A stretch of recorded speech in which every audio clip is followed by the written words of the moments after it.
Di sini adalah edukasi cara pasang seal askruk. Jadi ini trik pasang seal askruk di motor Vario Beat atau Honda tipe lama. Ini teman-teman, untuk pengetukan ini harus menyilang ya, jadi jangan sebelah, nanti nggak masuk, akan miring bro. Jadi harus secara menyilang.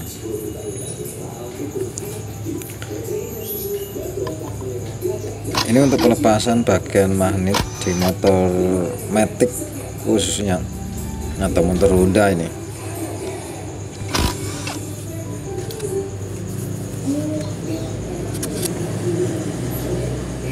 Jadi teman-teman harus menggunakan tracker kayak gini bro, tracker yang mahal kayak ini.